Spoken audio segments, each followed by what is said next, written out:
Hello, Sandra Embleton here, aka Madonna of the Rocks. If you've watched my videos previously, I'm really into rocks and stones because what do you do when you live in Canada? It's cold up here and there's snow and you can't get your feet on the ground. They go, well, you got to ground, and we're up here going, we're trying. And it's, where are you going to go? Go stand outside the ground. You're freezing cold. So when you get rocks, you put them in your bed. You put your feet on them and you can hug them. And if you get really hot, you're going through menopause or anything, put them on your chest.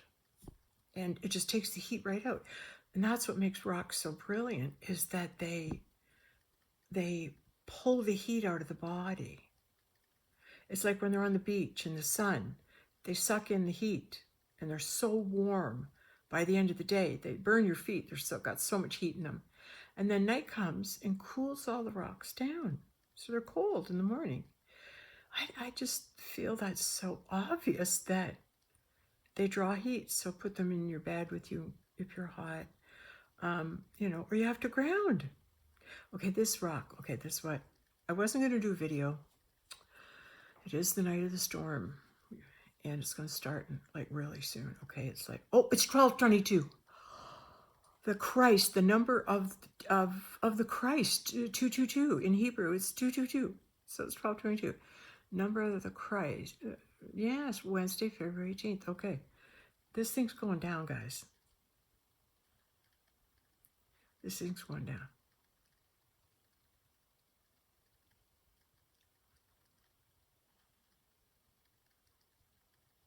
Yeah.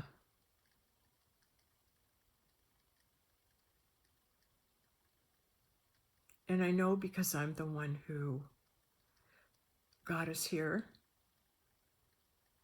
Pista Sophia, the Magdalene, who decided to create her own race of archons and ended up imprisoning herself and her children, who she loved, when she was only trying to, probably in good faith, create something, but she did it behind, Yeshua's back. She did it behind God's back. And because the two of them didn't do it together, because they weren't consistent with one another and they didn't build the kingdom together, that's why there's so much dark down here. Because I forgot to bring in the light, the holy light. The holy light of God, the holy light of Jesus Christ, who lights up my soul. He's very handsome. And I can be arrogant. I can be willful. It's like Dave is also Jesus, who I met and wrote Mr. and Mrs. Jesus with, Dave McEachran. We went through all our past lives and everything. And he was Francis Bacon, who wrote all Shakespeare work. I'm saying Shakespeare because that's how we identify it, because they said, well, we'll make it so no one will know your name. But now we're in the 5D. Okay, we got 3 days. We're going to arrive at home. So this is the time for us to sleep, like Dolores said. You put your head down and you'll sleep, and when you wake up, everything's going to feel better. How lovely. I'm believing that. And I am sharing with you this truth that I am responsible. This isn't my ego. This is me saying, oh, who killed Jimmy Hoffa? Oh, it was me. I did. I want to be famous. I did it. No, that's not what this is. This is, I had to wake up to who I am, and because there's so much plasma coming in, I'm waking up. And I have to share with you how I woke up. I'll have to share with you how I woke up. Now, I in no way is this my formal presentation. This I'm simply going to speak what comes through, but I want to do a proper documentation and present all my facts and everything. That's so 3-4D. You know what? How about I just speak it and you'll know it? Yay, we're in 5D. Well, we're just going to have to get used to it, but we're here now. 3 days, Marine. 3 days, and then we'll see him. All right, okay, I know I might say, women talk like this. This is cool. This is okay. And bounce back and forth. But you'll just have to go with me. And don't worry, it'll all just let me go full circle and it'll all come about. So I'm claiming responsibility for the mess we're in, and it was mine to clean up. And I know, and I had to figure this out. Like I had to figure so many things out. Like this last 2 weeks, 3 weeks. Oh, really? This half year has been really since last June, July, when they lied to me and told me I had the C word. They lied to me. Told me I was gonna, they were gonna be God and tell me how long I had to live. Arrogance, right? So I saw through that right away. But there's so much to go around that story, but I don't want to. I want to get to the point of it.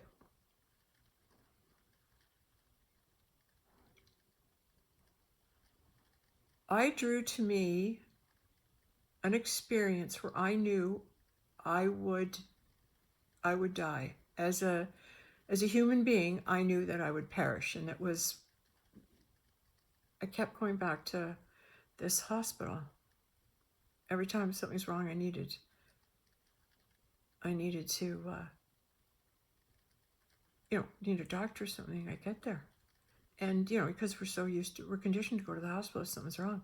Heck, I've been to four times since COVID. I've been there 4 times since COVID. The first time when because they called an ambulance because I had a little fruit from the tree and got a little bit too, anxious. So off I go in an ambulance. Then I start asking them all these questions about COVID. And I started interviewing all the ambulance guys. Like, this girl's a journalist. This girl is a TV talk show host. This girl is a scientific mind. Right?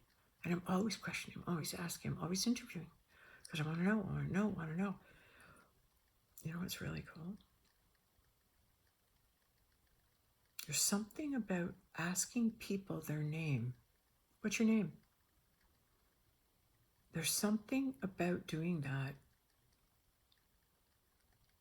that unveils or unleashes a truth.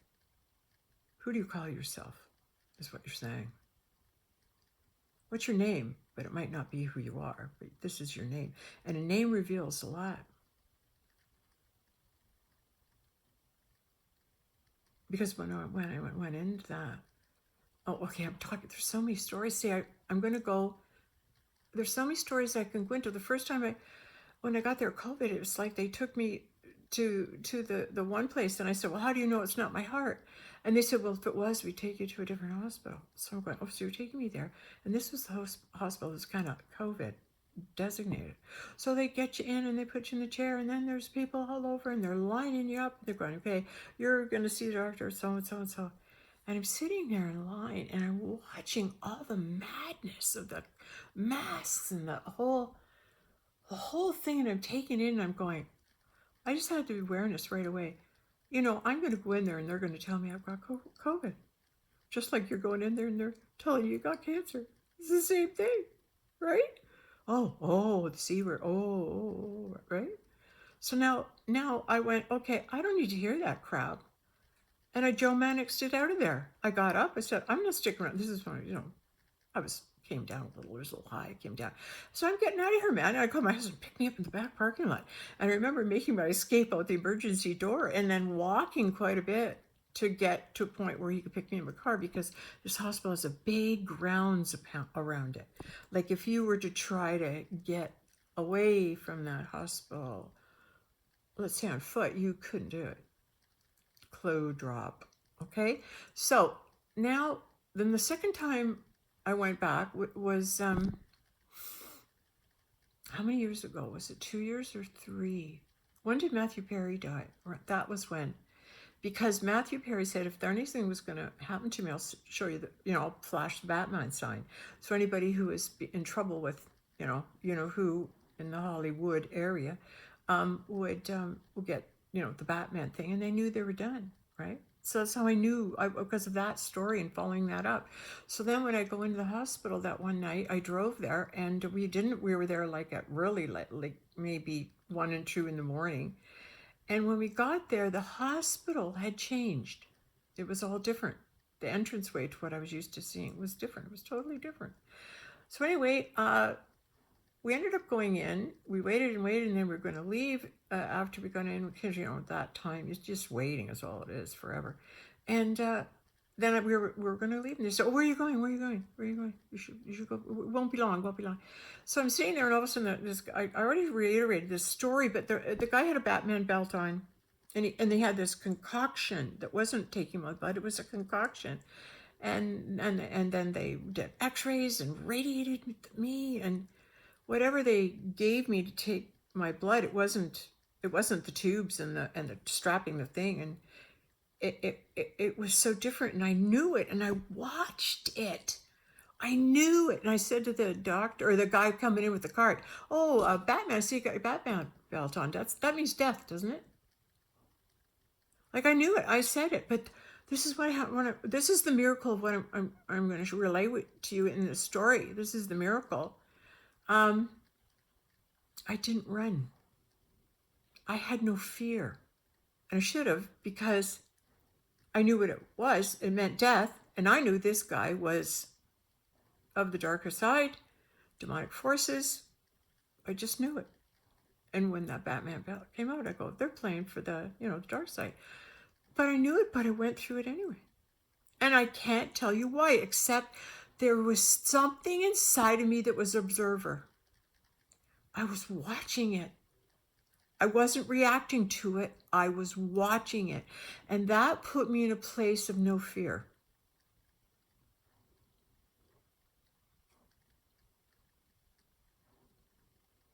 And that's when you can see things.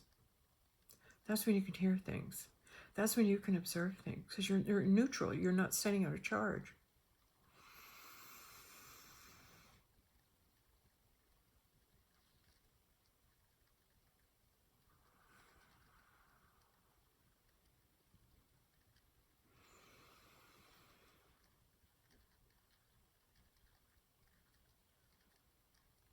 Relax.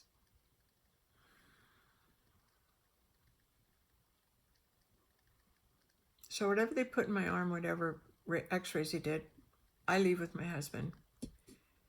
And then it would be a year later, if that, I went back last June, and I did a whole video of my experience where I knew I had to go into the hospital because my tummy hurt. And I needed to go. I knew I needed to go. I couldn't put up with it anymore. It was like, I got to go figure this out. So when I went and did that,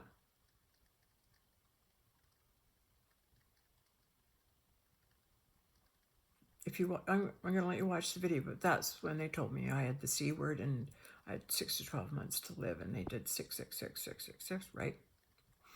3 doctors both pronounced you have 6 to 12 months to live over me, and that's the 666.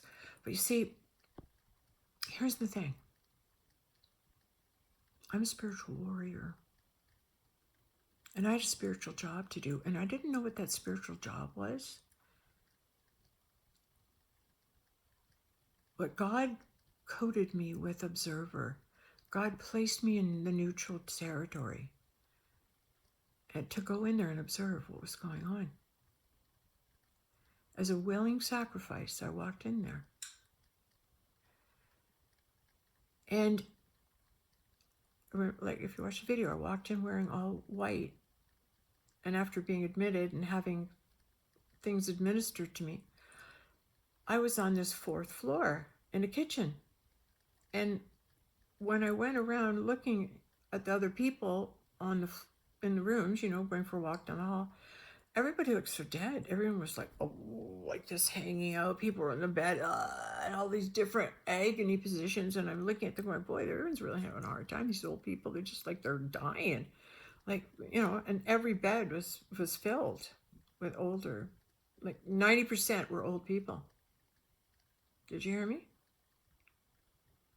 That didn't dawn on me. I didn't get it yet.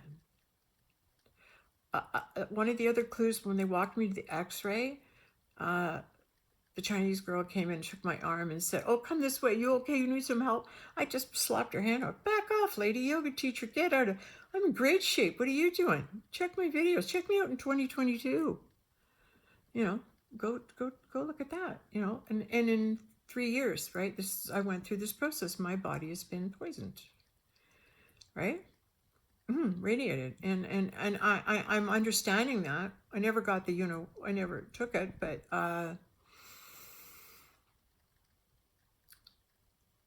passed on through partner, so when I went back the third time and they told me at the big C word, they admitted me. I went up on that fourth floor. They kept me in a kitchen. That doesn't escape me, the irony of that. Anyway, I didn't register why there were so many old people there. It didn't dawn on me. It didn't dawn on me they looked dead. It didn't, half dead. It didn't bother. It just bothered me that everyone was so old. I going, wow, I didn't know this all going on. Anyway, it didn't impact me because you know why? It wasn't meant to. So, whatever was given with that Batman thing, tapeworms, I'm thinking. I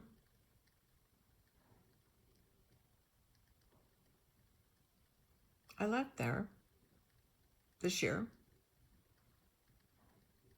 came home, and of course everyone, heard about it and knew about it.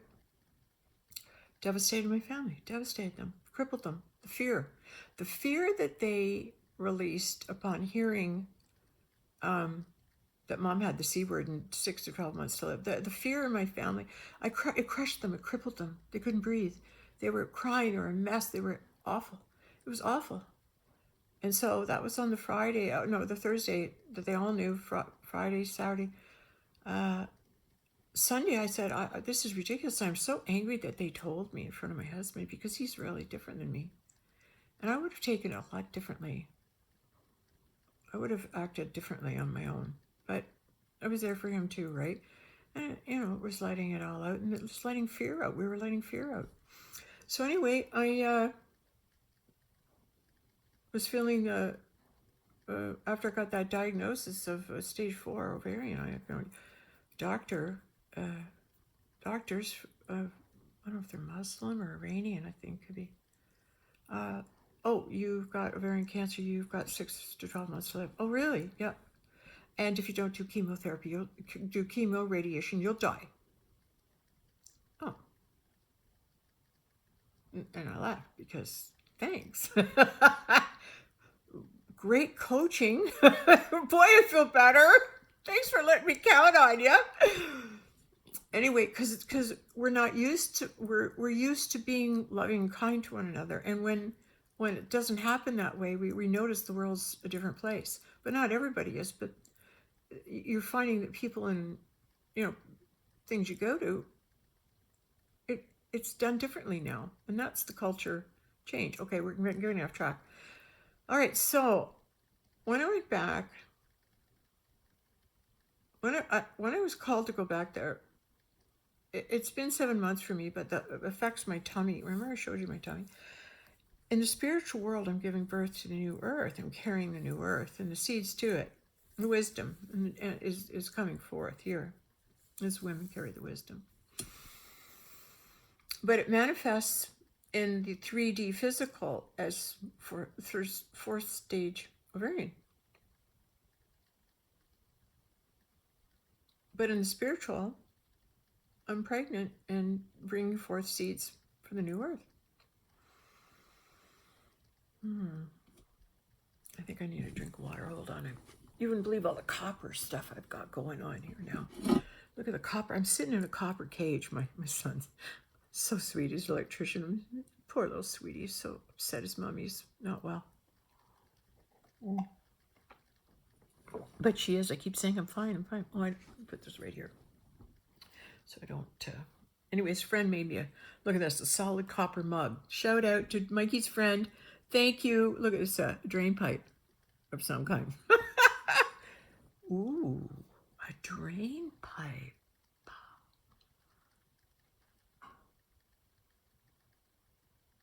We're draining. We're draining out our fear and our anger, and we're letting it go. Because it can't come. Our fear and anger can't come. And if we are masking anger, hurt, or any terror in us, in our body from our childhood, we might not be aware that we're manifesting, or that we've still got terror in our body. But I am a cult abuse survivor. There's terror in my body. I think if you watch my videos, I died when just over 4, and it was when I was 4.5. God came to me with an angel and told me that, you're not alone. So you're walking. This vessel, this holy vessel, is being used by God. But why? Why? What's the story? What's taking me back to this hospital all the time? Like, what's going on with that, right? Anyway, I had to go back this time because my tummy's full of fluid. It was huge. It was so big. I resisted going so long. I held it in me so long. I just didn't go. I looked like I was 10 months pregnant. That's how big I was. And all this fluid from having a ovarian cancer, apparently. I'm not sure about everything about that yet either. I'll let you know when I get a puzzle piece or two falling in. Anyway,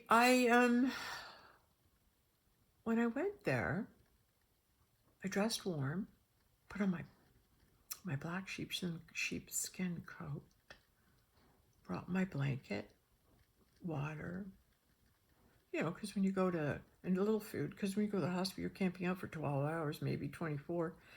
So you got to be ready, right? So anyway, and then, pardon me, so then we got there at 2, waiting. 12 hours later, there's no one left in the emergency ward but me. Nobody. And my son-in-law had dropped off my suitcase because I had a feeling my husband wasn't able to drive.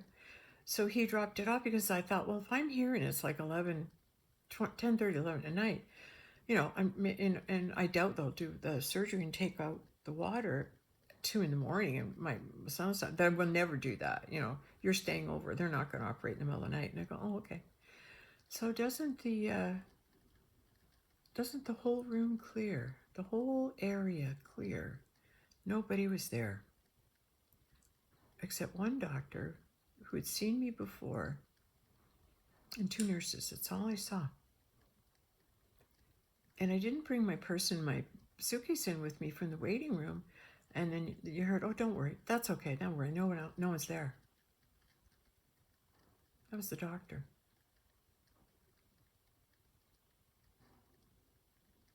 Where?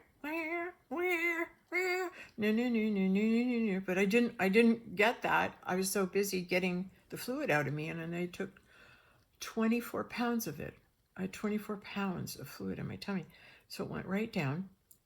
And then because he saw my suitcase, and I had no wedding rings on. I don't wear my wedding rings. Older woman, single, bring your own suitcase. She's by herself. And he goes, well, I think I might like to admit you and keep an eye on you.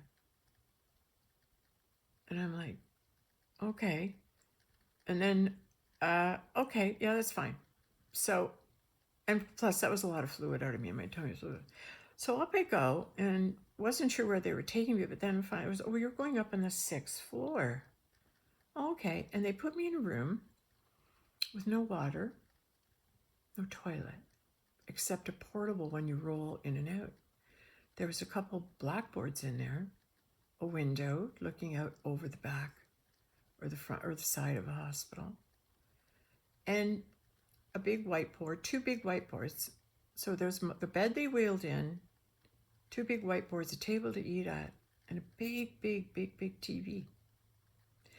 And the door itself was so heavy. It was so heavy. There was no windows, but you had to use your whole body weight to open and close it. And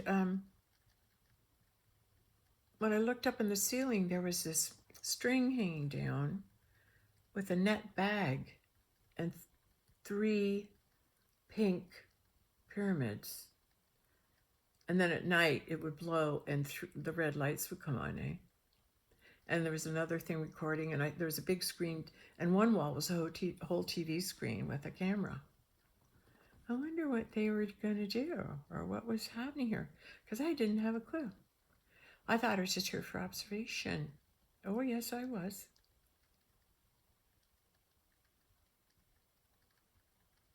And then the one guy, when I was having the fluid tech, comes in and says, well, the doctor in front of me said, yeah, I'm gonna keep her in so I can, I can keep an eye on her. So he signed the form in front of me.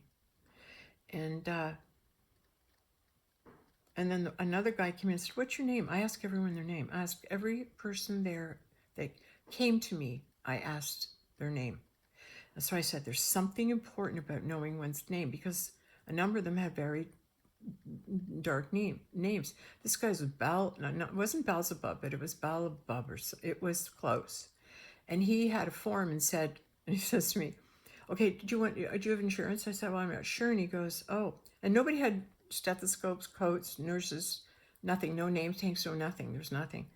And he said, well, here's the form, he said, and but you don't have to make up your mind right now. You can wait. And I go, oh, okay, I sure? He goes, yeah, you don't have to do it right now. And I go, okay.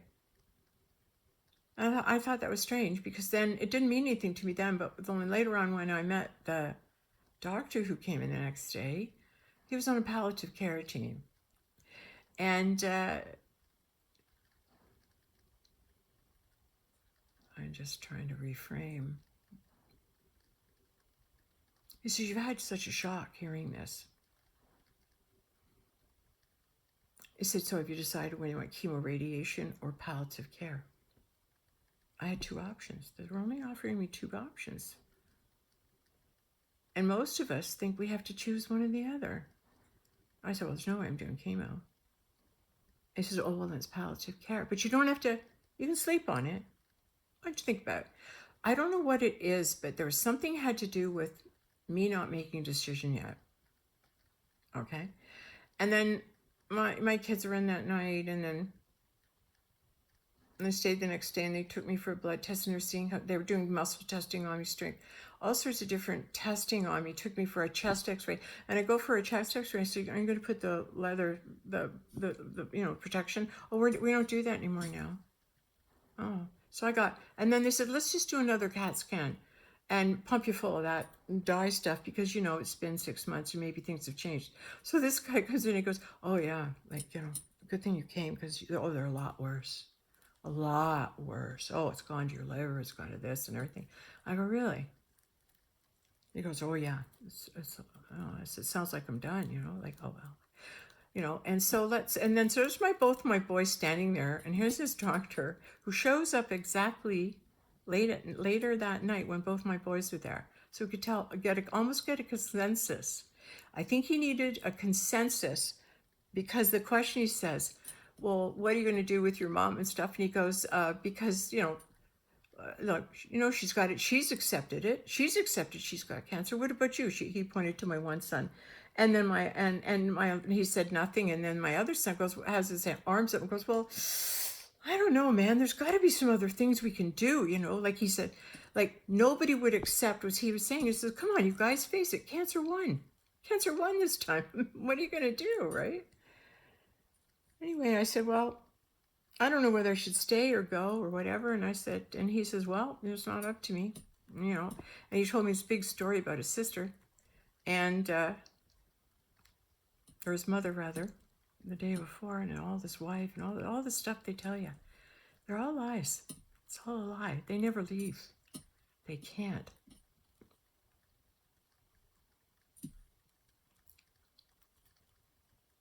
They can't leave.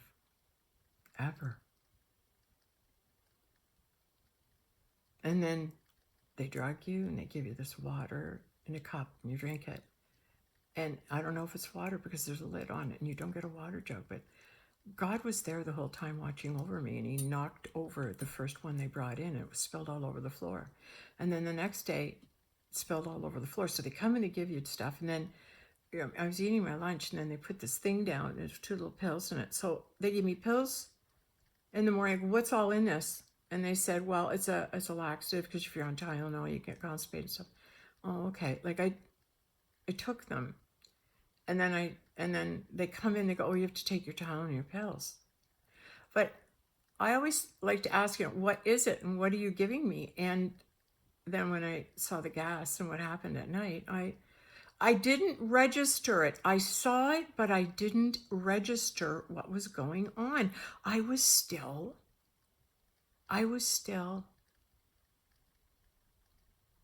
in asleep to what was really happening, because you couldn't imagine it.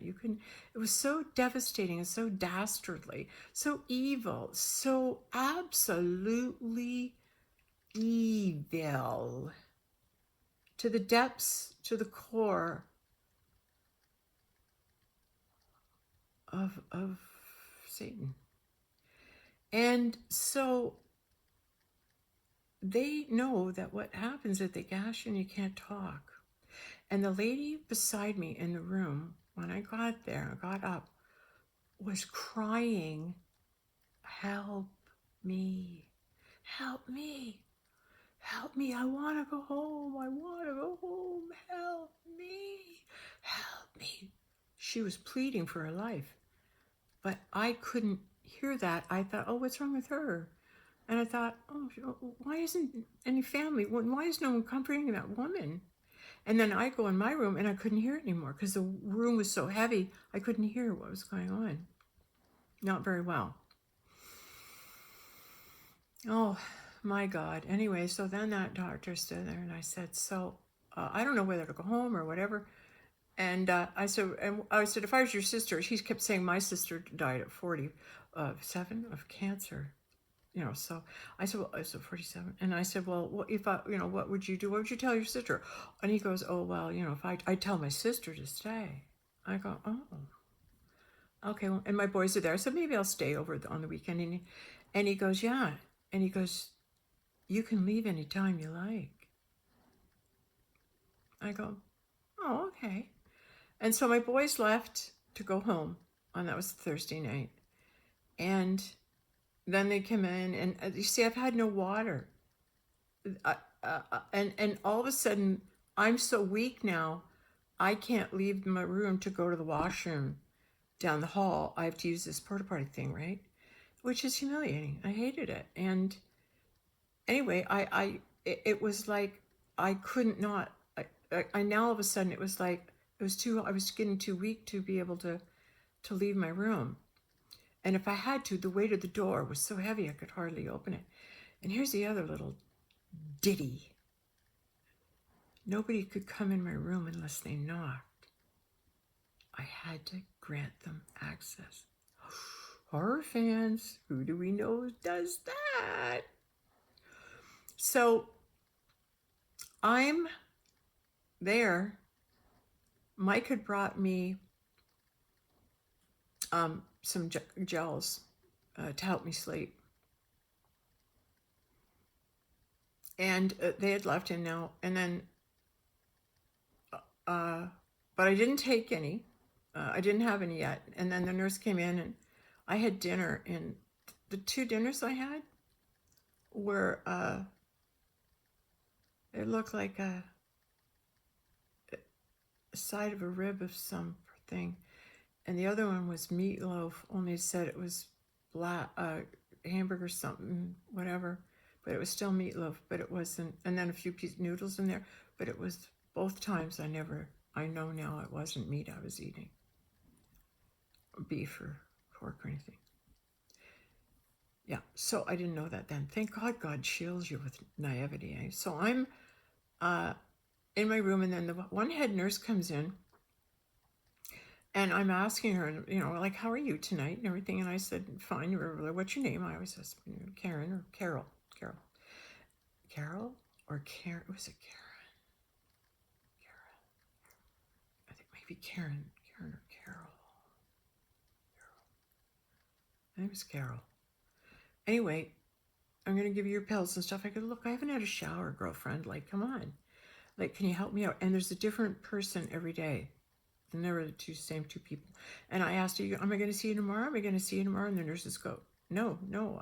They change us around every day, but they're not nurses. There's no nurse gear. There's no name. There's no identification. They're all in different types of,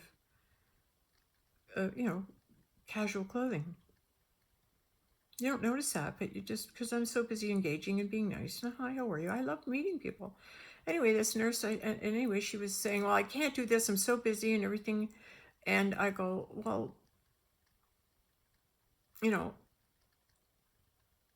I'd really like that. And she goes, look, take your pills. She says, I have no spare nurses right now, she said. She says, I've got them all running blood. So I can't spare anybody now to take you to get a shower. And then I thought, oh, please. And she's fine. She leaves and she comes back with 2 towels. Immediately, I got too dizzy to go. I said, you're right. I'm too dizzy to go. I got to lie down. So when I went to take the pills, she left me. I looked and I said, thanks, Carol. And I said, Carol, you haven't looked in my eyes. And I said, you can always tell people, you can always look into their soul if you look into their eyes. And she looked at me and I went, see, and I stopped because her eyes were not human. And well, I kind of, like, it caught me, right? What do I say? And I said, anyway, she got a good look in my eyes and I looked right in her soul and I knew. And it scared her and she left, right? Oh, yeah, and one of the guys on the team, one of the guys that came in, who's on the palliative care team, as soon as he walked in the door, I knew he was a Jewish Hebrew. I knew it. I could tell by his look. But as soon as he walked in and says, hi, I'm Dr. So-and-so, I'm on the palliative care. And I go, I know you. I know you. But it was like, I know you. And it scared the shit out of him. He wouldn't even walk in the room. And he goes, oh. And I said, I don't know where. But I said, I know you. I'll figure it out, but I know you. And I said it like that. It was almost like, yeah, I know you. Yeah, it'll come to me. And I scared him and he left. Like, he was so frightened. He wouldn't even come in the room. So he left. I met him. And the other girl, Annie, oh yeah, she just was so good. She was so good. And here's the big question. She says, what do you do when your heart stops? Do you want us to just resuscitate you or not? Do you want us to keep you alive on a ventilator? It's such a big question when your heart stops. What do you want us to do? That was what she asked me. It was such a big question. Isn't that odd? She said, if, and I said, I don't want to be in a ventilator. Well, if your heart stops, what do you do if your heart stops? And I said, I guess if God stops my heart, then God stops my heart. Oh. And then she left, right? So anyway, so now it's at night, we're on Thursday night, and there's this Carol, and she's left, and she's gone back to all these girls, she calls them. She never called them nurses. And then I said, well, this is the same, this Karen, with the cross eye, with the demon things, who comes in with the towel and is and she says, can't you wait till tomorrow? She says, I got 13 girls coming in, new girls coming in, I got to train. And I go, oh, can't you wait till tomorrow to have a shower, not to have a shower, can't you, But I realized I'd had a CAT scan, I'd had chest x-ray radiation, and then they went and did an x-ray the next day on my heart. So I'd all with no protector. So I had radiation, and I couldn't wash it off. So anyway, my boys came to see me, and I said I would stay over, and maybe I'll stay on the weekend. I said, yeah, I'll probably stay. But anyway, I'll see you guys tomorrow. So Mike gave me some water. I said, would you bring me water from the sink? Because we have purified water. And he only brought me one little thing, and it was full of salt water. I said, oh, great, thanks, because we salt our water. You know who doesn't like salt water? So anyway, demons don't like salt water. It eats their skin through. It like acid. It's acid to them. So anyway, this lady's gone. It's getting late. I close the door, and I decide I'm going to have a gummy because I really want to sleep. So I have one of these gummies, and I got to say, even in this gummy in itself, it was a 5,000 milligram. You're supposed to just have a little bite, and I did. And then I laid there on my bed, and I was covered up. It was so cold in there. Oh my God. And the temperature would go really, really, really cold.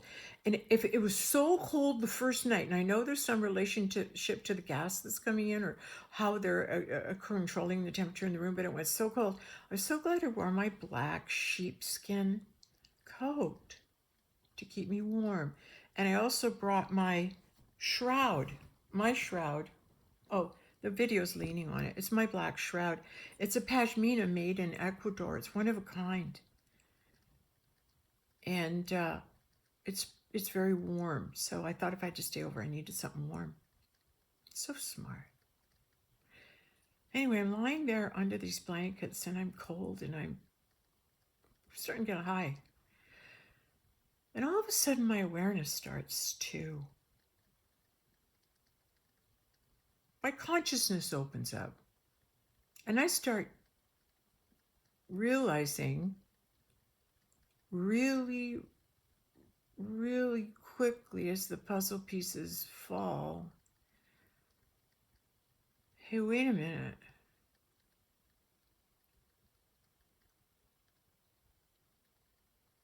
And then it was like, I went outside, opened that door, and they weren't expecting me to open that door. And I saw those girls, and I saw into number 2, 3 rooms. Something I can't speak. It was so heinous, it's like a spider web, and skinning people alive while they're alive and keeping them alive, keep doing it. Hell, it was in hell. And that lady next door was yelling, help, help, help me, I want to go home. She really meant it. And then I went for a walk down the hall, and I saw a man lying there with tubes all on his back, and taking blood out of him. It was so awful. It was so heinous. It was so frightening, and I knew I was next.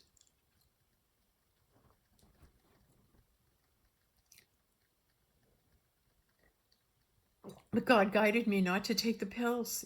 The first night I was there, they wouldn't give me a sleeping pill past 4 o'clock. I go, why? I just got here. Give me one. I want to go to sleep. They wouldn't do it. And then the next night they gave me the pills, and when I went to take them at night, God said, don't take all 4 of those pills. And I went, okay, I'll just take half, and I put them in my purse. Like I listened. So now I'm in the hall, and there's a little lanai, and I'm sitting there, and I'm looking out the window, and I'm seeing out the back, and there's a lot of activity, a lot of big black trucks. I saw a woman walking. There's an institute facility at the back, and it looked like an underground tunnel. It looked like, but it wasn't, because I'm on the 6th floor. Oh yeah, you want to know my room number? Yeah, I was on the 6th floor. My room number was 6123. 6C. 1, 2, 3. 6th floor. 6th room. 6. And I was so terrified, sitting in this chair, looking out the window. I knew, I knew what was in store for me if I stayed. I would suffer eternal damnation. I would be in hell eternally being tortured. That's what would have happened to me had I taken all those pills and drugs and couldn't think. And I'm sitting there seeing the horrors around me going, I'm next, man. And I sat there and I was so scared.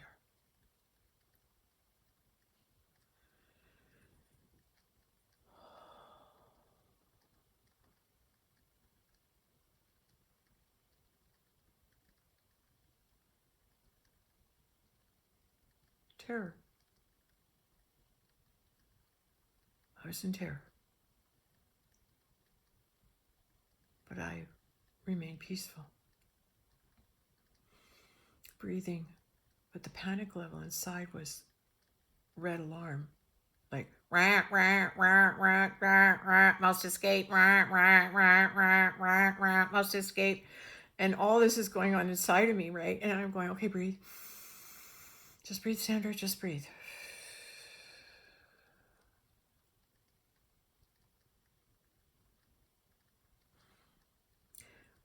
And after a while, I think I sat there for an hour and a half. I was immobilized.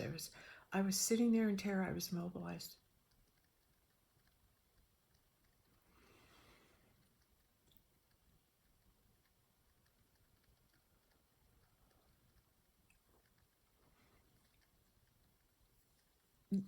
I'm holding it. This rock I received in a portal. And it was in a river with trees. And I believe I've described it in a video before where I went to this place and I saw this river and I couldn't, for 3 days after, all my guides and me were standing there looking down the river and into where it went. And we knew it went into the eternal realm. And when I went back to this one property where this beautiful cabin, these beautiful people, it's in my videos. I have to do it. I'm sidetracking, but we went for a walk in this rock. I said, do you mind if I have a stone? Because I knew it was from the portal. And she said no, and so I kept the stone. But I haven't really had a chance to explore or know the stone too much other than that I had it blocking some negative energy on a wooden carving in my home with salt and everything. And it was guarding the negative energy so it wouldn't go in my home. So I kept it there. But today that thing went out the front door. So I got to have my rock back. So I'm showcasing him and I'm holding him and I'm asking my rock, who are you?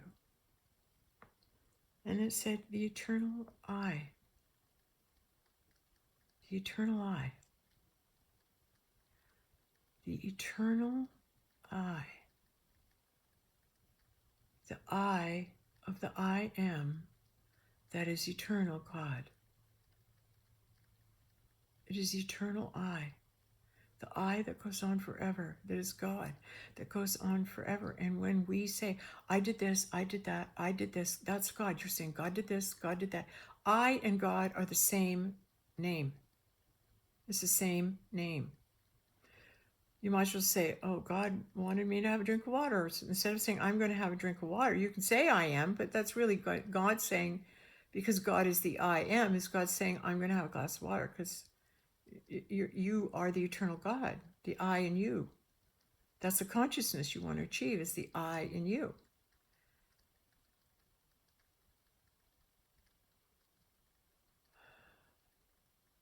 Okay, let me finish. Let's get this over with. When I went back into my room, I noticed there's a whole bunch of clothes, more bed sheets than I had left. I only had one blanket in there when I left, and there was all entangled blankets on my bed. And I went and I lied in my bed, and I had my coat on right there to snuggle up because the room's cold again.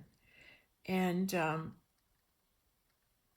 when I looked through all these sheets, there was a shroud had been placed in there, and it was Jewish shroud. I studied Hebrew. Didn't learn all the language, but I've spent a number of years understanding the Kabbalah. I went to learn about that. So I have knowledge of it. And that's why God sends those spiritual warriors. He equips them with all their whole life's journey. So when they come to their purpose, they have all the tools. So I said, I knew what it was, and I did something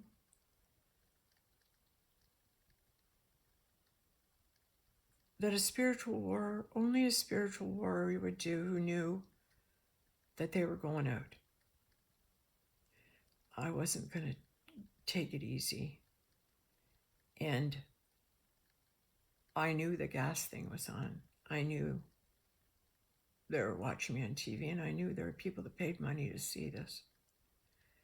And I called them out, and I was high, but I needed the conscious awareness to be able to do it. And I said, I know you motherfuckers are watching me. I know you're paying to see this because you know I'm the Holy Grail.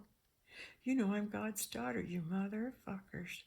And I said, but I'm not going out with a fight. Do you hear me? And then all of a sudden I realized my son brought me salt water, and salt water will cleanse away radiation. And I went, oh shit, strip down, Sam, strip.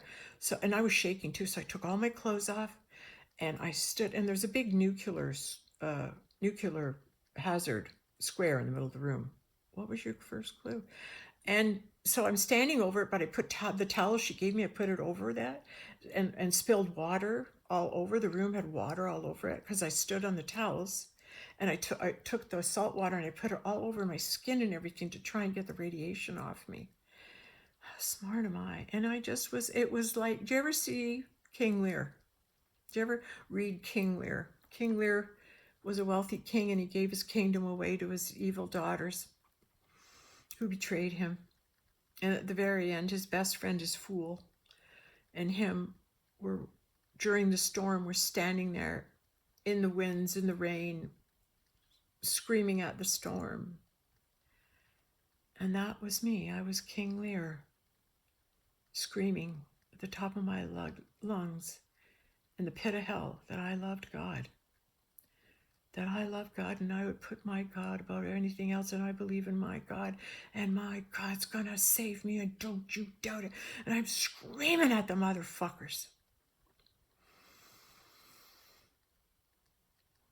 And then I got the idea. Let's go call me, get dressed, go sit down. I don't know when I received the awareness of, turn the lights on, the gas will go off. Oh, I turned the lights on. I went in and I sat there, and then at 3-something in the morning I texted my boys, come get me. And Mike, and I said, bring your brother. And then I was waiting, I knew they were sleeping, and I waited till 5, just after 5, and I said to Mikey, come and get me, and I know you have to work, but you must have come get me out of the hospital. And then I said to Dougie, Doug, you gotta come get me. I gotta get out of the hospital. Come now, please, come now. It's 5:30, I'm dressed and I'm waiting. So Mike calls Doug and said, man, I gotta go to work. Okay, you got this, you got Mom. Come on, you're up. No, Mom, can't you wait, Mom? No, and he phoned. I was saying, can't you wait, Mom? I said, no, my dog, please come now. And he said, okay. And so I waited. And I didn't want my fear. I didn't want to send out fear. I wanted to send out calm in the midst of my terror, and in the terror, in the midst of it.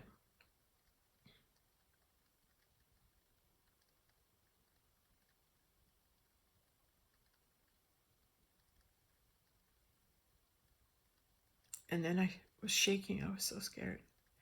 And then every night I write Dave McEachran, Jesus, Yahshua Ben Joseph, who's Leonardo da Vinci, who's Adam, Yeshua, Alexander the Great. all these big, he's Da Vinci, and he's Van Gogh, and he's Christ Jesus, and he's also my twin flame. Let's come back to that. Anyway, I said, Dave, I'm so scared. What do I do? And he wrote, and I said, Dave, I pretended I was writing on my coat, my black sheepskin coat. I was pretending I was writing a letter at night when I do to him. And I took it, and he wrote to me, and he said, Goddess, Mountain Lake. Mountain Lake. You know, Dave never taught me a lot when we were together for a year because he was worried he'd overwhelm me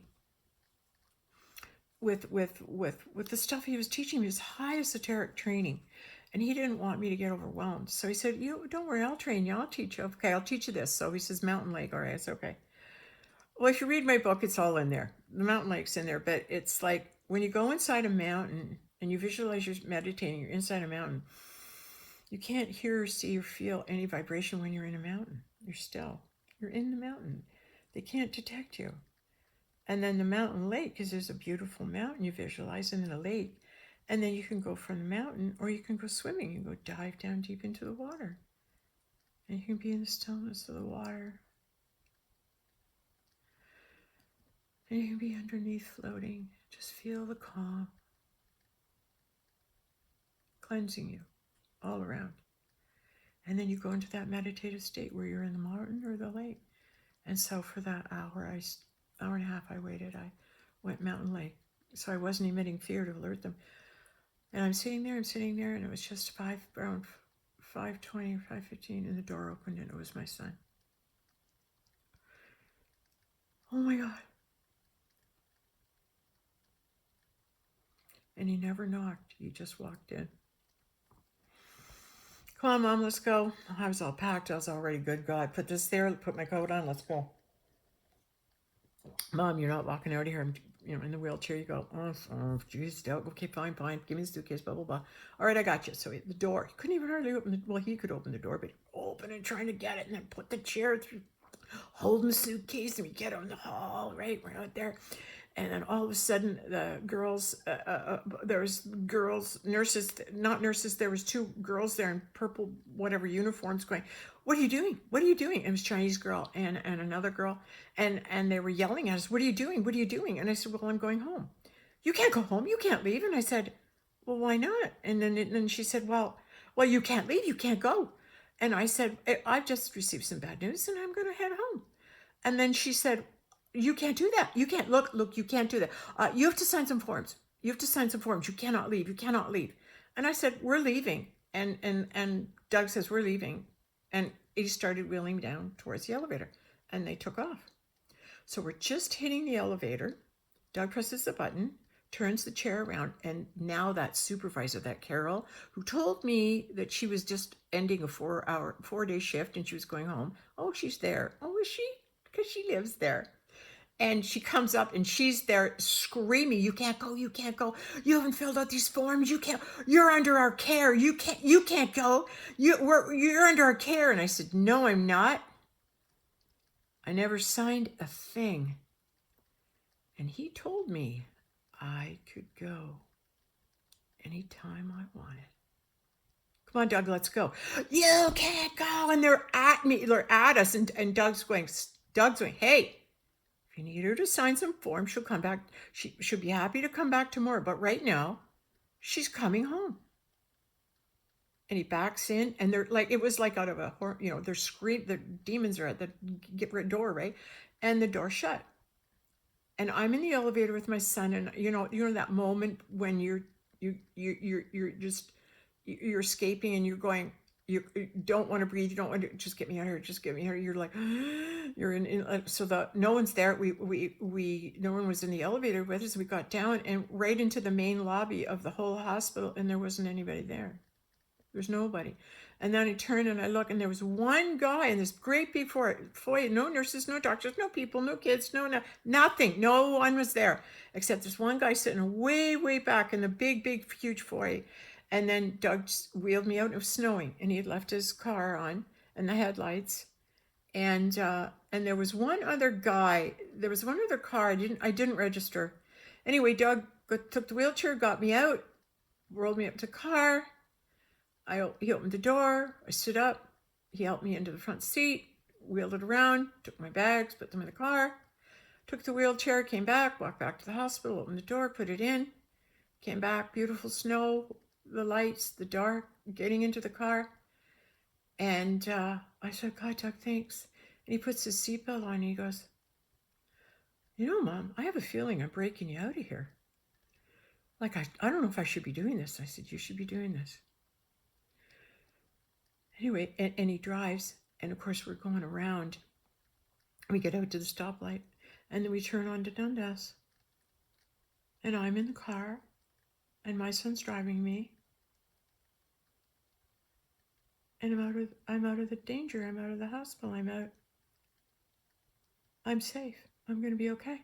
And I was in trauma shock, like you're quiet and you're observing. And I knew full well all the feelings I was feeling, but I couldn't say anything at all because I was trauma. And I just went into me trauma. It was safe to go into trauma then. Oh, I couldn't go into trauma while I was there. But when I was safe, I just saw 10101. How cool is that? And I got home, got myself something to eat. Doug said, okay, Mom, I got to go home, get some sleep, and go back to work. I said, okay. And now I'm at home, and I'm sitting at the table, and I got myself something to eat, and I'm sitting there. I think I wrote a letter to Dave. I haven't read that one yet. It was too fresh. It's too fresh. I haven't gone over that. And I sat there and I wrote out what I could. And then I tried to sleep. I think I slept for 2 or 3 hours. And then all my kids came over that night. And I was crying a lot. My daughter helped me have a bath, and the dogs were there. My whole family came that night. My ex-girlfriend was there. And I had my whole family around me. And, Mom, you broke out of the hospital? And of course, my ex-girlfriend works in an old age home. I left and I still had my IV and the big wire. You know how long that wire was up my arm? That long, right? And she came and she helped pull it out. Oh, thank God she came. God, because I'm going, who do I know that's a nurse? How am I going to get this out of my arm? Because I broke out, right? And here I've got this IV in me, and I'm going, how am I going to get this out? Do I have to call a doctor? I don't know how to explain this. And then it was just relax, it'll be okay. And then I remembered Angela's coming, Angela's coming, and she works in an old age home. She'll know how to take out an IV. And sure enough, she did. So I didn't want to say anything. I couldn't say anything. The next day was Saturday, and then Sunday, I think the kids came back. Right now, I'm drawing a bit of a blur, but no, the kids all came back on Sunday. Yeah, they slept over, I think. And on Sunday, all of a sudden, didn't you know that my doctor, who told me I was going to die if I didn't go chemotherapy, calls me on a Sunday and tells me I have to get my ass back to the hospital. Doug comes in, yeah, the doctor's calling, you have to go back to the hospital and sign the papers today. I said, really? What kind of doctor calls you on a Sunday? Only one that has to. And then Monday at noon, sure enough, there was a Chinese person at my front door knocking on my door. I didn't answer it. But it's been this long. I haven't been able to talk about it because it's traumatic. And I couldn't get out to see a therapist. I knew I needed one to deal with this. So I just kept quiet, and then I have a really good friend, but I didn't want to tell her anything because I couldn't talk about it. But just so you know, the next day when I woke up, I opened up my drawer and there was a cross there, a silver cross and a silver chain. I wore it. I put it on immediately, and I knew that was God's gift to me for crossing over from hell and escaping hell. I crossed over from heaven to hell, and I was rewarded a cross the very next day. I just put this one on because the other one was kind of heavy on me. That's the only reason it was heavy on me, and it was a bigger thing, and I know I'll wear it, right? But I just needed something light right now, and this cross means a lot to me because it was given to me by a beautiful woman named Costco in Kincardine. She has a jewelry store. I love her. Oh, what a beautiful soul. She's the one that gave me the well, when you read book 5, she's the one that gave me the little ladybug earrings on the day that was my birthday in July. July 26th was my birthing day. There's a great video. Yeah, that was a phenomenal day. Oh God, the synchronicities in that day. Okay, so now I'm at home now, and I'm trying to recover now. The point I want to make is I couldn't understand why it happened. Why would I be exposed to such terror? How could I be? How could I be? What did I do, God, that you would show me hell, eternal damnation? What did I do that you would put me face to face with eternal damnation? Why did you show me that? What? I didn't know why. Did I make a mistake somewhere along the line? Like, I've been really, really focused on being obedient for 30 years going on. Where did I make my mistake? I don't know where I made my mistake. So I'm watching YouTube this week, and all of a sudden there was a video come up about the Pistis Sophia. And I know the Pistis Sophia. I studied that. I didn't study it. I bought one. Here, wait. Here we go. We bought the Pistis Sophia. We were doing our Hebrew things. And I'm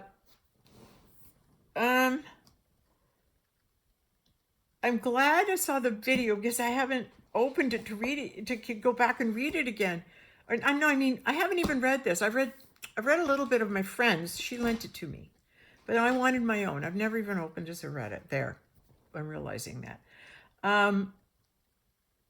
So I remember seeing it downstairs, under the stairs. But then when I was, a few nights ago this week, I was watching YouTube and I saw Mary Magdalene come up. And I saw the Pistis Sophia. And I watched the video.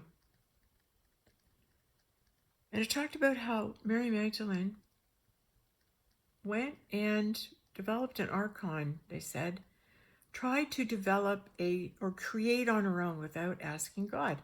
She didn't ask God if it was okay that she do this creation. She made her own creation. Whether she did it to surprise him, or whether she was defiant and willful and wanted to do it herself, which is probably why he wrote Taming of the Shrew. He's often said to me, you could be a little more feminine, You could be a little more, but I've been used to being a spiritual warrior. I got my boots, don't fuck with me boots on. I've had to. I have had one spiritual adventure. I have lived a freaking awesome life. And I've had to have that force and not be afraid to let it come out of me.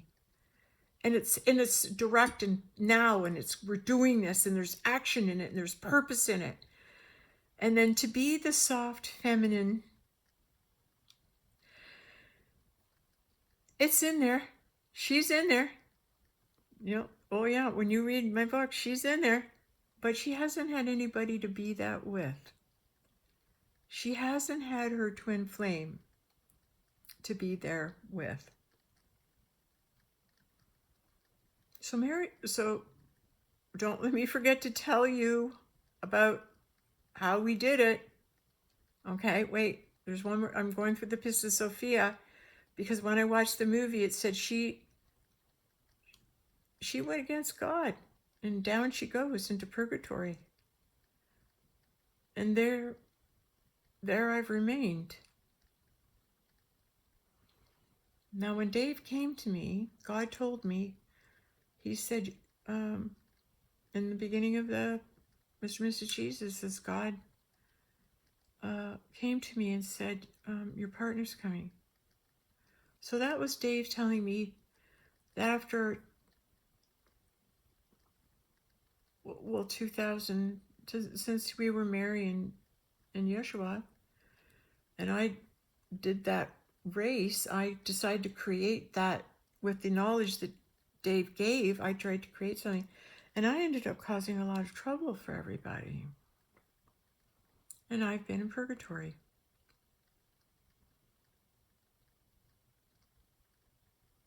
I've been in prison.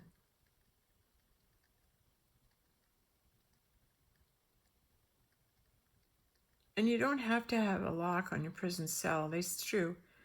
It's open the whole time, but you've put yourself there until you can realize why you deserve to be there. Until you realize what you've done wrong. What did you do? I had no idea I committed that eternal faux pas until I watched that video. So I was meant to watch it because then I realized I'm the only one who could have gone into purgatory to do this, to free mankind, because that's what I did. I not only freed myself, I freed mankind. God, the I is the I of God. So when I say I went in, it's the God in me. The God went in me. And the Jesus went in me.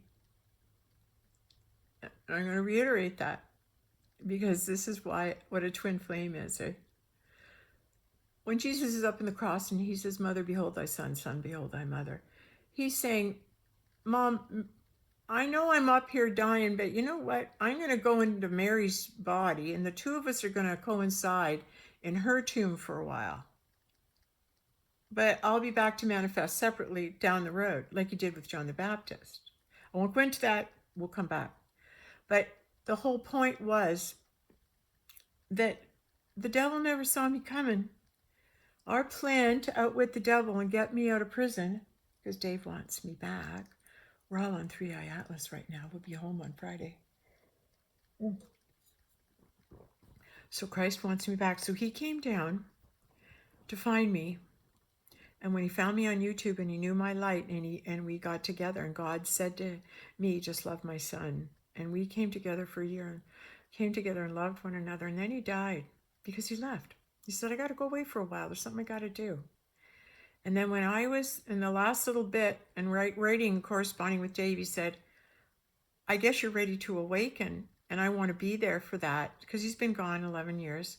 And he said, I heard you're ready to awaken. I want to be there for that. So I'm coming to get you. I'm turning my ship around. I'm coming to get you. He's the one driving 3i Atlas. So he's coming into our atmosphere.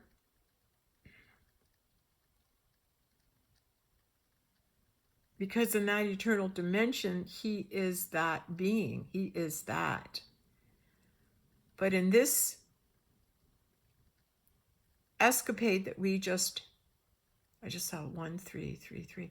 A 11333. Wow, cool. Because in this incarnation, he came into me. He left so he could come into me and hide in me, because I couldn't have defeated the devil. Only Christ can. Only God can. I couldn't do anything. Do you understand? It was God that had to do it, not me. God had to defeat the devil. Christ and God are the same. Christ had to come into me. Dave McCaffrey came into me. He's been in me. And he's hiding in me. He's hiding in sheep's clothing. I took the black sheep skin. Because I'm the rebel. I'm the black sheep.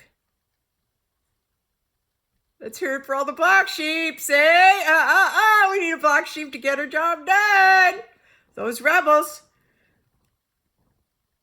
But he hid in me, and I was naive when I went in there. I was happy, childlike. What do we think? Hi, how are you? Nice to meet you. Naive. My naivety was my shield.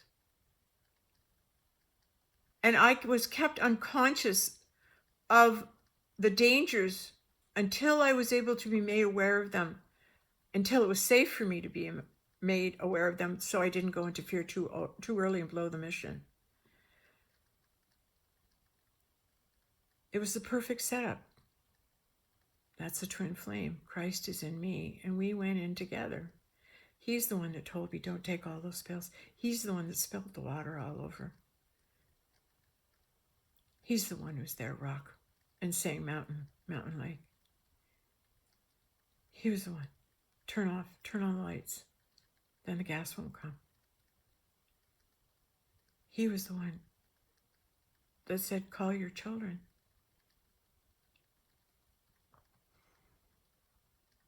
It was a two-man job. And here's the wild part. That was about 5:30 in the morning on the Friday, the 23rd, 24th, 23rd, January 23rd.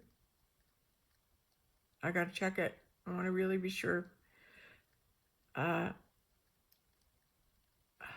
can't. It's not coming. Just let me finish.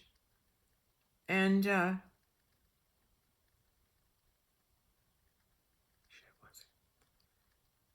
I didn't. Oh, I lost it. Sorry.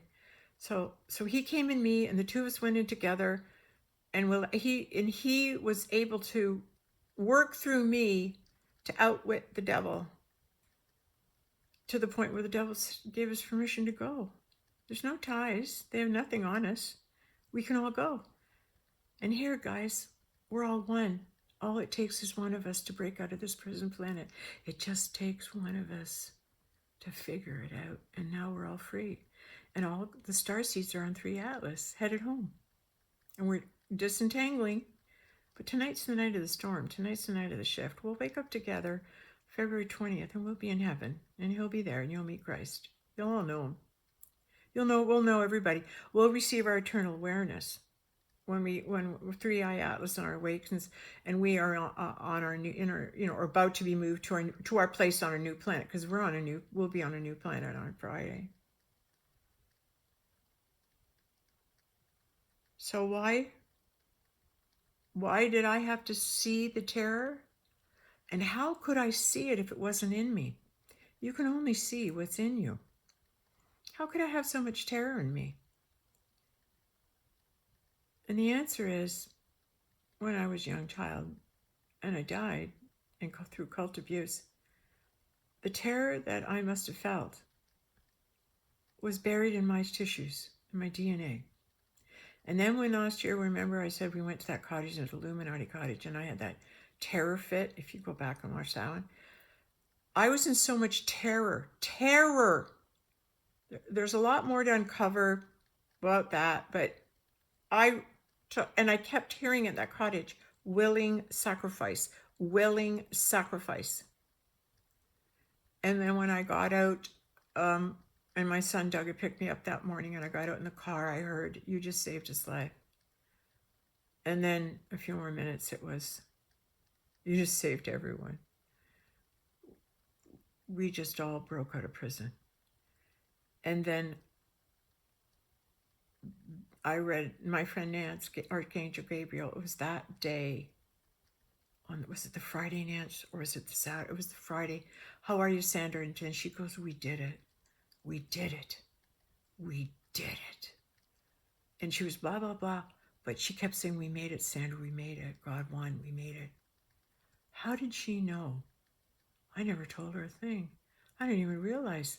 I was in shock. I had to wait till this integrated. I had to wait till I, could put it mentally into coherence, so I didn't crack the old, Okay, so I'm getting dressed to do the video, and I'm sitting here and going, where's the victory? The proof of victory for all of us? You want a little validation? What do I got in my head? Oh, is it the laurel from the Olympics? Oh, is it the Roman symbol of victor in the green. Am I not wearing the victory over Rome? The gladiator, the victor. I'm the victor. You're the victor. We are the one, and I am sharing my victory with you.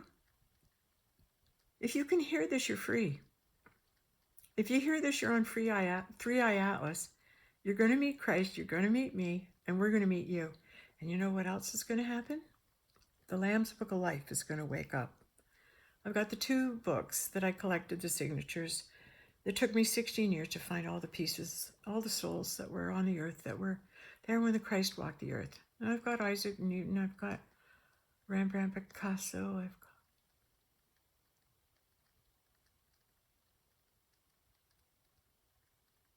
I've got so many wonderful souls that I found, that God brought to me. And the books have been asleep since COVID, and I believe now, I believe we're in the 5th dimension, and the book now to sign is the Book of Life. The Lamb's Book of Life is to be signed now by all the light beings who helped get us here. The Judith Gazelles, the Pars Gutes, the Paul White Golden Eagles, the endless warriors, Woman in the Woods 44. Just a minute, they'll all come up. David Wilcox.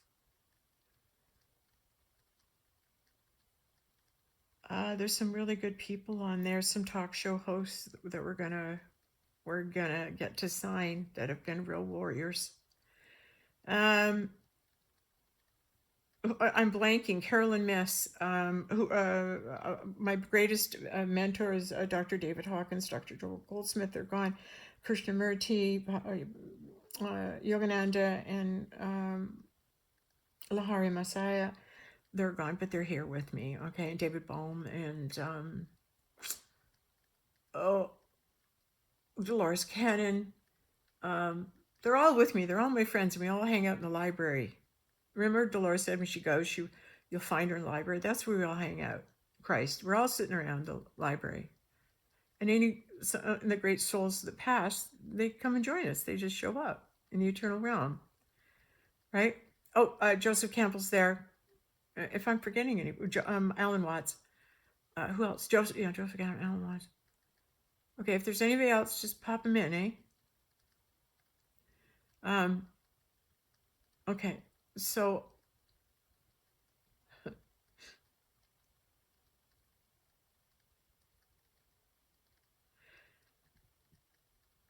I'm so sorry.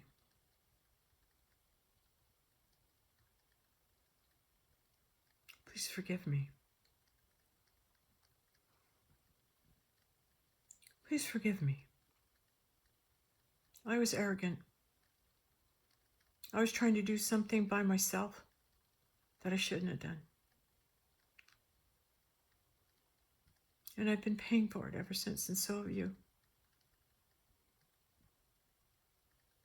We all have.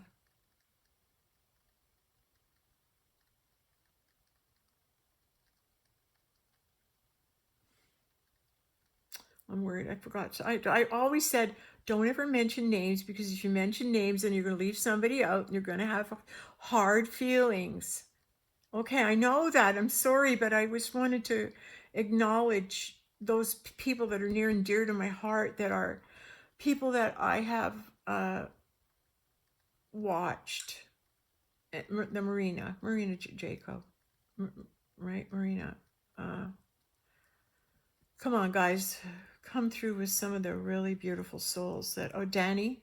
Mark Atwood. We'll also go see him. That a few of his friends there. Yeah, and we're gonna go see Honey Golan, and who else we're gonna go see? Well, they're gonna come see us, actually. Yeah, we'll just let God work that out. You'll get to meet us, and we'll get to meet you, and we're all gonna remember everything on Friday. It'll all be revealed. But this probably is why I'm doing this video, because this is a truth reveal. Because I had so much terror in me from being a little girl in hell. And I've been letting that terror out. I've been screaming, crying, having baths, sleeping with my rocks, getting grounded. And the best thing for me was when Archangel Gabriel called me and I was able to start to tell her what I really saw.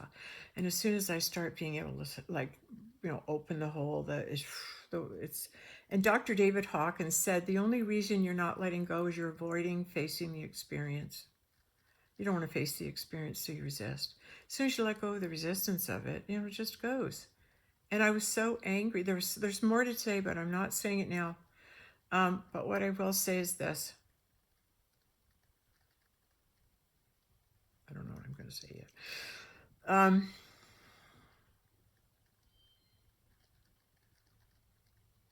Thank God.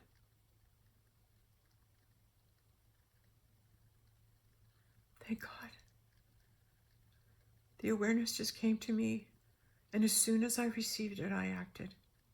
I promise you, I acted diligently, valiantly, courageously on your behalf. Where we go one, we go all. It took me a while to learn the law of one. It took me a while. Law of one guy, Jim Carney. Yeah. It took a long time for me to be, I think I was saying, okay with, I've lost it. Hold on.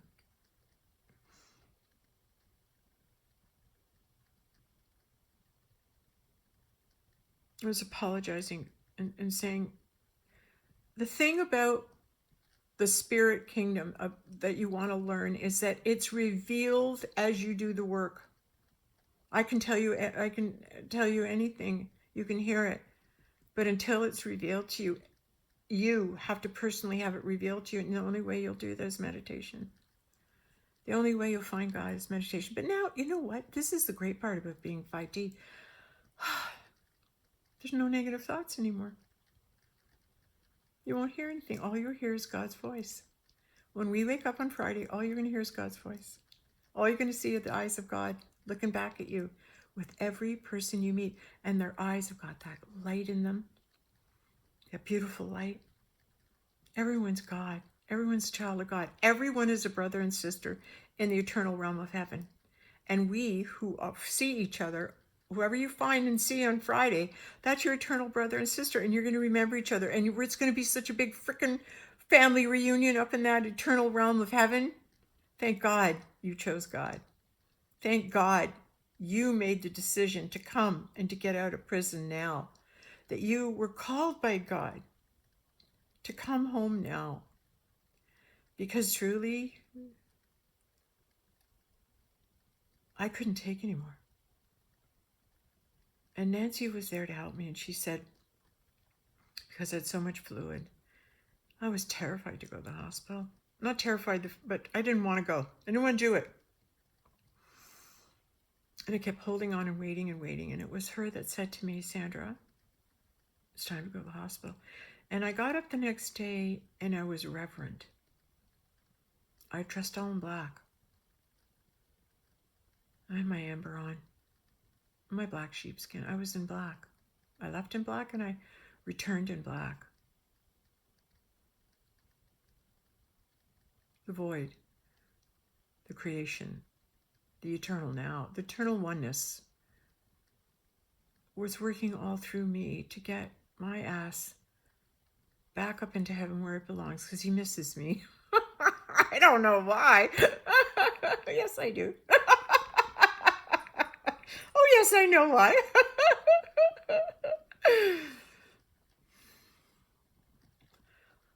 The puzzle pieces are dropping. Okay? They're dropping, and I'm picking them up. And that's the truest account I can give, truest testimony of what I experienced. It's over.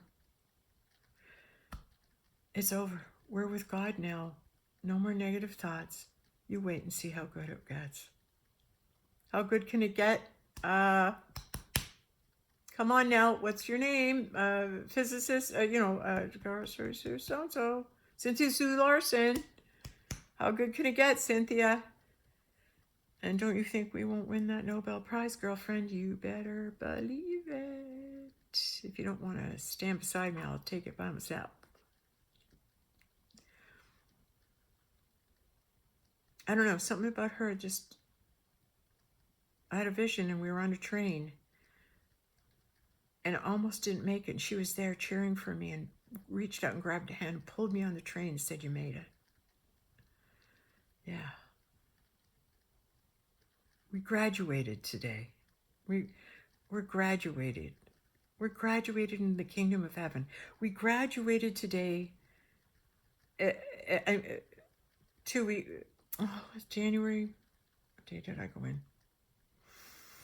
22nd. Yeah, I went in the 22nd, then it became the 23rd, then it became the 24th. 3 days. Went in Tuesday, came back Friday. We graduated that day, and now we're just in the realization of it. We're in the unraveling of it. So the storm's going to hit in about less than 9 minutes, and I promised Jesus I'd be in bed. I don't want to miss. I want to just be able to sleep on the ride home, and that's what we're going to do. God bless you. I'll see you in the eternal realm where we all live. Praises be to God Almighty, Almighty God Almighty. He's got such good plans. I never could have figured this one out, but he's a genius. He's Leonardo da Vinci.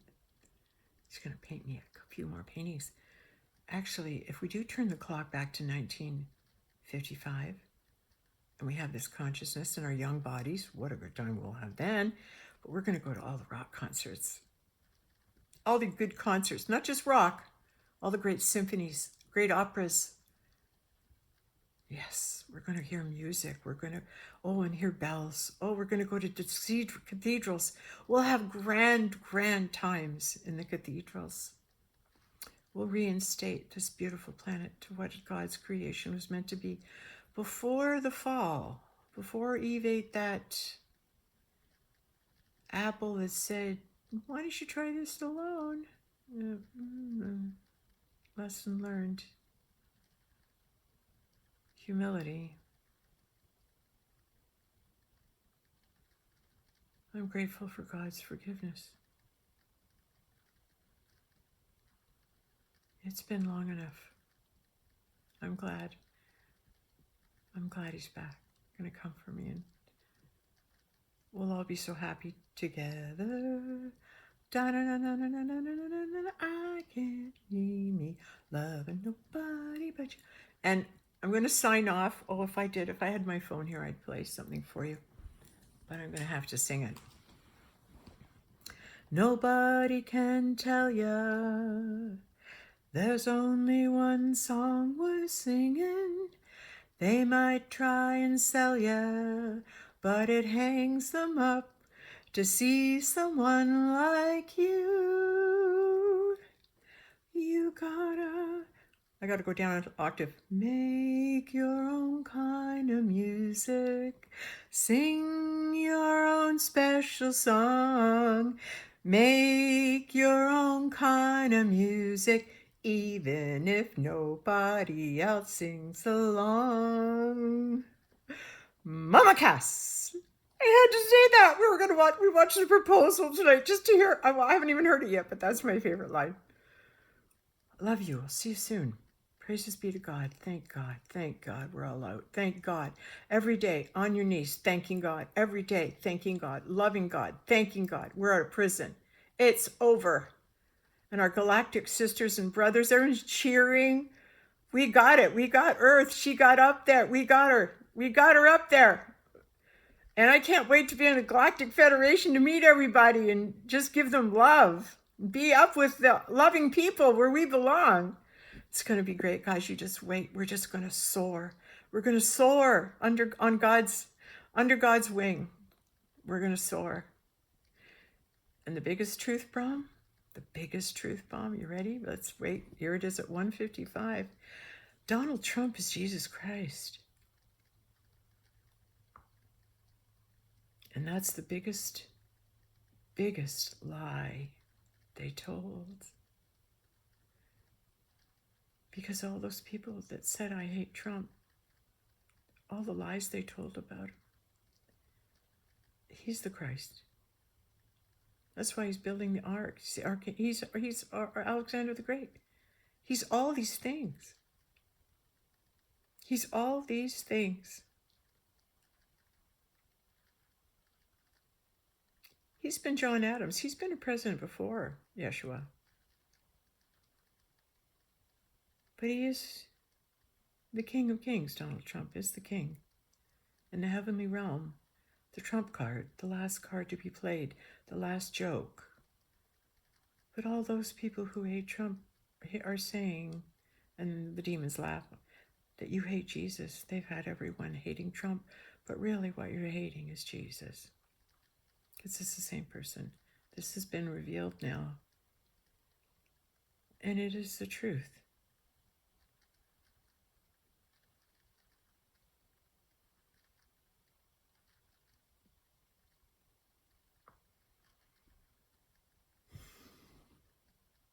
I'm waiting for my husband to come pick me up, take me on a date to Hawaii, and return me to my island. Princess, maybe. Queen, definitely. Okay, guys. See you Friday.